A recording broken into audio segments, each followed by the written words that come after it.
Olá, irmãos. Sejam muito bem-vindos ao canal O Céu é o Caminho. Antes de começar o vídeo, peço que se inscreva em nosso canal, deixe o like e ativa no sininho das notificações. Isso é muito importante, pois toda vez que postarmos um vídeo você é avisado na hora.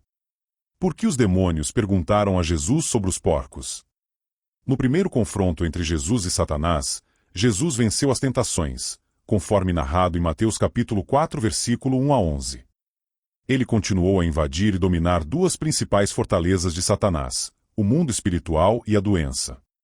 Em Mateus capítulo 8, versículo 28 a 34, Jesus exerceu autoridade sobre os demônios, e em Mateus capítulo 9, versículo 1 a 8, curou um paralítico. Depois de acalmar milagrosamente os tormentos, Jesus e seus discípulos continuaram sua jornada pelo Mar da Galileia. O próximo incidente se concentra exclusivamente em Jesus. Conforme narrado em Mateus capítulo 8, versículo 28 a 34, ao chegarem na região dos Gerazenos, Jesus encontrou dois homens possuídos por demônios. Eles vinham dos túmulos e eram tão violentos que ninguém conseguia passar por lá. Os demônios gritaram: "E o que você quer conosco, Filho de Deus? Veio aqui para nos torturar antes do tempo designado?" A uma certa distância, havia uma grande manada de porcos pastando. Os demônios imploraram a Jesus: "Ensina-nos a expulsar, mande-nos para a manada de porcos." Jesus disse a eles: "E vão." Os demônios saíram dos homens e entraram nos porcos, que correram para o lago e morreram afogados.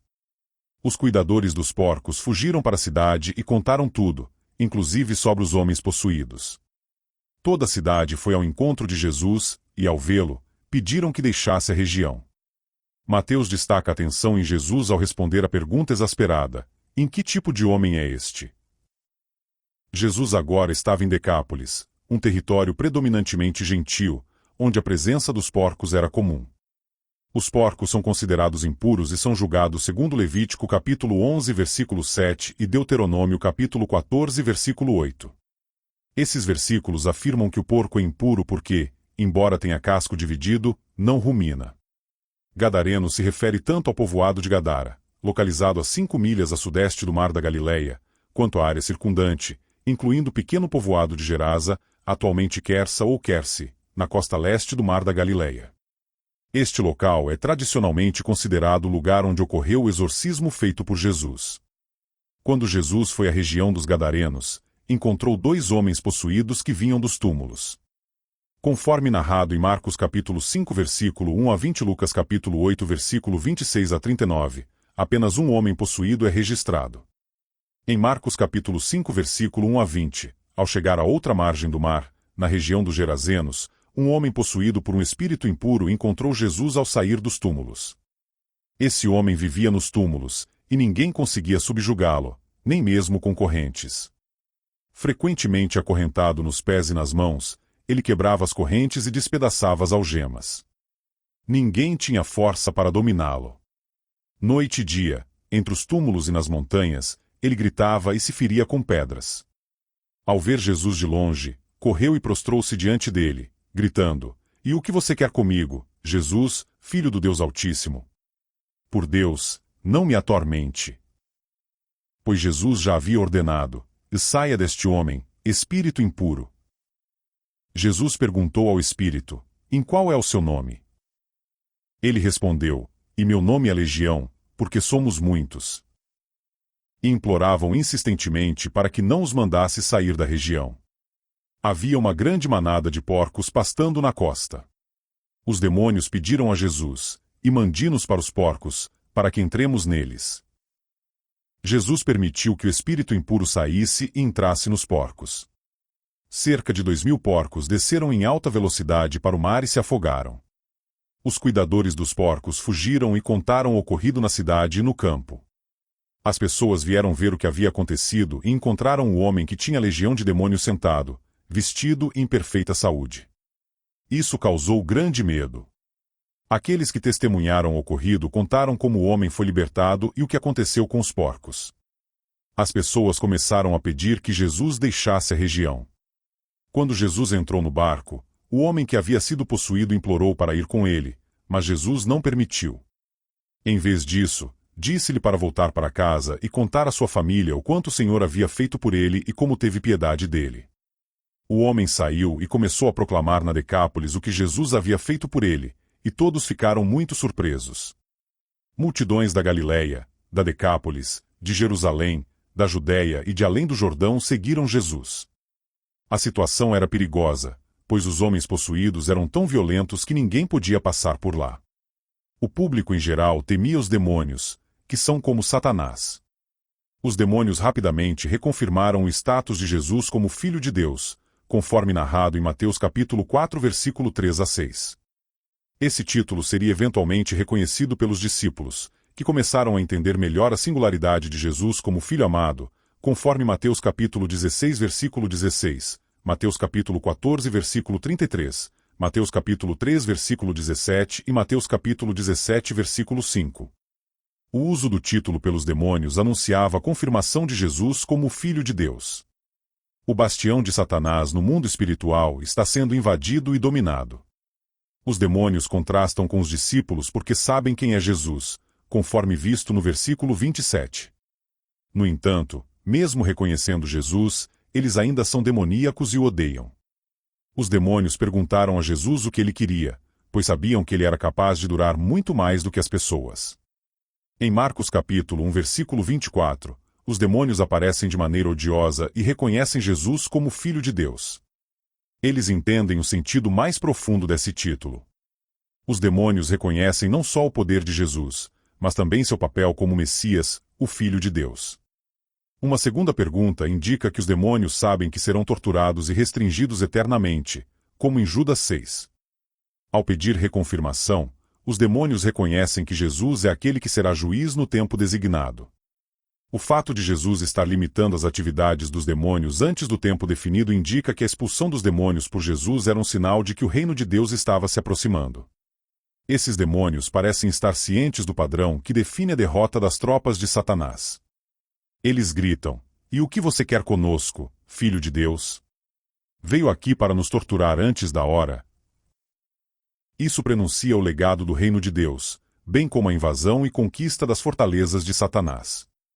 Apesar de o julgamento final aguardar o retorno de Jesus em glória, como em Mateus capítulo 4 versículo 17 e Mateus capítulo 12 versículo 28 a 34, os demônios imploram a Jesus por misericórdia. Depois de receber permissão, os demônios abandonam os homens e entram em uma manada de porcos. Quando os demônios entram nos porcos, a cena revela a derrota das forças malignas e a confirmação da autoridade de Jesus sobre o mundo espiritual. Os porcos enlouqueceram e se jogaram de um penhasco no mar da Galileia. Ironicamente, a intenção dos demônios de evitar o castigo eterno causou a destruição de seus hospedeiros terrenos. Jesus não teve nenhuma razão para negar o pedido, pois isso serviu a seus propósitos, resultando primeiro na libertação dos homens possuídos e segundo, na destruição dos porcos, considerados impuros pela tradição judaica. Os porcos, sendo criaturas impuras, eram um símbolo adequado e um porto seguro para os demônios. Além disso, a permissão de Jesus não alterou o destino final dos demônios, apenas adiou temporariamente sua punição. Os demônios, sem querer, estavam cumprindo os propósitos de Jesus, libertando os homens e demonstrando sua autoridade. Importante destacar que Jesus não estava cometendo pecado ao permitir que os demônios entrassem nos porcos. O encontro de Jesus com Satanás foi completamente diferente. Se Jesus tivesse cedido aos pedidos de Satanás, isso teria levado à desobediência. Em vez disso, Jesus repreendeu Satanás e recusou-se a ceder às suas exigências. A principal distinção entre os casos é que o pedido dos demônios em Mateus 8 não levou Jesus a pecar, enquanto as exigências de Satanás eram projetadas para induzi-lo ao pecado. Os demônios pediram para serem enviados para uma manada de porcos próxima, o que não parecia uma ideia desagradável para eles, mas Jesus sabia que isso resultaria na destruição dos porcos e na demonstração de seu poder. Jesus aconselhou seus discípulos a não lançarem pérolas aos porcos, conforme Mateus capítulo 7 versículo 6. Em 2 Pedro, os falsos profetas são comparados a porcos que retornam à sua natureza impura. A margem oriental do Mar da Galileia era uma zona gentílica, e esse não era um rebanho judeu, tornando a presença dos porcos ali apropriada para a lição que Jesus estava ensinando. A criação de porcos para o mercado local causou grande devastação para seus proprietários, que perderam uma manada enorme, estimada por Marcos em cerca de 2.000 porcos. Marcos capítulo 5 versículo 13. A ordem de Jesus para que os demônios entrassem nos porcos tinha um propósito adicional. Os demônios sempre buscam infligir danos e agonia às crianças de Deus, fazendo o possível para alimentar a hostilidade contra Jesus e sua invasão do bastião de Satanás. Mateus capítulo 17 versículo 14 a 20. A destruição dos porcos aumentaria a resistência da população local a Jesus, como relatado em Mateus capítulo 8 versículo 34. Essa resposta triste reflete a perversão de seus valores, pois era de se esperar que eles se alegrassem com a vitória sobre os demônios de Satanás. Como afirmou um comentarista, por séculos o mundo rejeitou Jesus porque prefere porcos. Jesus não destruiu os demônios de uma vez, permitindo que o mal continuasse seu curso neste mundo, até o dia em que tudo será corrigido. O resultado do exorcismo não é destacado em Mateus, mas Marcos e Lucas observam que o homem Gerazeno, agora livre dos demônios, implorou para seguir Jesus. No entanto, Jesus instruiu a voltar para casa e contar à sua família e amigos o que Deus fez por ele. Lucas capítulo 8 versículo 38 e 39, Marcos capítulo 5 versículo 18 e 19. Ao ver os discípulos e Jesus, o ex-possesso desejava ser como eles, mas Jesus o mandou de volta ao seu país natal para testemunhar. Os 12 discípulos seriam pescadores de homens, mas entre seu próprio povo, o homem gentil agora seguidor de Jesus também seria um pescador de homens. A perda da manada expôs os verdadeiros valores das pessoas da área. Os moradores da região preferiram porcos a pessoas e porcos ao Salvador, como relatado em Mateus capítulo 8 versículo 34. Este versículo revela o caráter pecaminoso da humanidade. Jesus termina por expulsar demônios de 2 homens e enviar os espíritos malignos para uma manada de porcos, que se precipitaram de um penhasco e se afogaram no mar. Quando os pastores contaram o que aconteceu, os indivíduos das cidades próximas ficaram irritados com Jesus. O principal problema deles era a perda econômica e de negócios, mostrando que estavam mais preocupados com seu bem-estar econômico do que com sua saúde espiritual. Quando viram Jesus se aproximando da cidade, pediram-lhe para sair. Infelizmente, somos culpados do mesmo erro. Acostumamo-nos a viver com o pecado e não queremos pensar em Deus eliminando, especialmente se isso significar a perda de prazeres percebidos ou renda. No entanto, manter o pecado é uma das coisas mais tóxicas que podemos fazer. A história é significativa por si só, mostrando mais uma vez que o ministério de Jesus não é restrito aos judeus, pois prefigura a missão aos gentios. A reação das pessoas revela como a humanidade frequentemente prefere manter seu estilo de vida pecaminoso e suas seguranças econômicas em vez de buscar a verdadeira libertação e salvação que Jesus oferece. A passagem dos Gadarenos demonstra que a oposição a Jesus não é exclusivamente judaica. Isso confirma que os oponentes em Mateus não são eleitos pela sua função, mas sim de acordo com sua resposta a Jesus, refletindo nossa tendência ao pecado e a resistência em permitir que Deus remova esses pecados, especialmente quando isso envolve a perda de prazer ou renda. As Escrituras frequentemente abordam o conflito entre desejos terrestres e a obediência a Deus. Em Mateus capítulo 6 versículo 19 a 24, Jesus fala sobre a impossibilidade de servir a 2 senhores, enfatizando que não podemos servir a Deus e as riquezas simultaneamente. Esse ensinamento reforça a ideia de que render-se ao pecado e buscar riquezas materiais nos afastam de Deus. A história dos Gadarenos, onde as pessoas preferem manter sua economia baseada na criação de porcos a aceitar Jesus, ilustra um padrão recorrente nas Escrituras, onde as pessoas muitas vezes escolhem interesses mundanos em detrimento do que é espiritualmente correto. Em Romanos capítulo 12 versículo 1 e 2, Paulo exorta os cristãos a não se conformarem com o padrão deste mundo, mas a serem transformados pela renovação da mente para que possam discernir a vontade de Deus. Essa exortação de Paulo é uma chamada à transformação espiritual, um convite para que deixemos de lado os desejos mundanos e nos voltemos para uma vida de obediência e sacrifício a Deus. A história dos Gadarenos serve como um lembrete poderoso dessa verdade, mostrando que a verdadeira libertação e salvação só podem ser encontradas ao colocarmos Deus acima de todos os nossos interesses terrenos. A passagem dos Gadarenos e a oposição a Jesus destacam que essa resistência não é baseada em etnia ou origem cultural, mas na disposição do coração para responder a ele. Paulo, em Romanos capítulo 12 versículo 1 e 2, exorta os cristãos a serem transformados pela renovação da mente para discernirem a vontade de Deus, sugerindo que a resistência ao pecado e a transformação espiritual são fundamentos essenciais para a fé. O ministério de Jesus, que se estende a todas as pessoas, é um tema central no Novo Testamento.